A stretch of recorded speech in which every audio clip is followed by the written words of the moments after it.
जय भीम जय श्रीराम। दलित वस्ती सुधार निधी योजनेअंतर्गत दलित वस्तीचा निधी कुठे कुठे वापरला गेला ह्याचं एक महत्त्वपूर्ण आणि माहितीचा अधिकार संबंधित नगरपालिकेने टाकला होता। त्यानंतर मला उत्तर असं आलं की ह्या निधीचा वापर हा अय्यप्पा झोपडपट्टी, दुर्गामाता नगर, संभाजीनगर आणि माता रमाबाई आंबेडकर नगर ह्या ठिकाणी ह्या वस्तीचा वापर केला, ह्या निधीचा वापर केला गेला आहे। पण जी अस्तित्वात नसलेली झोपडपट्टी ही अस्तित्वात आहे असं दाखवून त्या ठिकाणी लाखो करोडचा गेली 2010 पासून इथे लोकांना गंडा घालण्यात आलेला आहे। जी अस्तित्वात नसलेली झोपडपट्टी आहे त्या ठिकाणी दलित वस्तीचा निधी हा वापरण्यात गेलेला आहे असं महानगरपालिकेच्या ज्या दिलेल्या माहितीच्या आधारे मी हे संबंधित सांगू इच्छिते। तुम्ही बघू शकता माझ्या मागे जे आहे ते अय्यप्पा मंदिर आहे।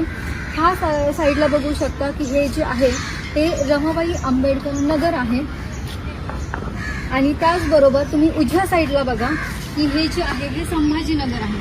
ह्या दोन्हींच्या मध्ये मिळून जे आहे ते अय्यप्पा मंदिर आहे। तर अय्यप्पा मंदिर हे एक मंदिर असून ह्या ठिकाणी अय्यप्पा झोपडपट्टी नावाचा कुठलाही प्रकार नाही। मग गेली 2010 पासून हा निधी जातोय कुठे, हा एक माझा संबंधित प्रश्न अधिकाऱ्यांना आहे। त्याचबरोबर येत्या काही दिवसामध्ये मी हा संबंधित अधिकाऱ्यांना आणि आयुक्त कैलास शिंदे यांना हा प्रश्न विचारण्यासाठी थोड्याच दिवसामध्ये मी आंदोलनही करणार आहे। आमच्या सगळ्या प्रश्नांची उत्तर आम्हाला मिळाली गेली पाहिजेत आणि त्याचबरोबर दलितांच्या हक्काचा असलेला पैसा, दलितांच्या हक्काचे असलेले निधी तुम्ही घालवले कुठे आणि आमच्या दलितांना हे एवढा अंधारामध्ये का ठेवलं।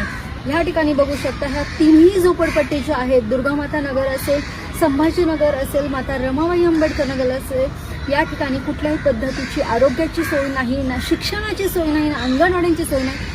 ते त्या पलीकडे तर जाऊन ह्या ठिकाणी दलितांची संख्या इतक्या जास्त प्रमाणात असताना देखील ह्या ठिकाणी दलितांसाठी बौद्ध विहार अजूनपर्यंत बांधलं गेलं नाही। ही मोठी खंत आहे, म्हणून हा मला प्रश्न उपस्थित करावा लागतो आणि त्याचबरोबर जेव्हा मी आंदोलन छेडलं जाईल त्या सगळ्या प्रश्नांची उत्तर मला अगदीच तंतोतंत मिळाली तर बरं आहे। एवढंच बोलते। सर्वांना जय भीम जय श्रीराम।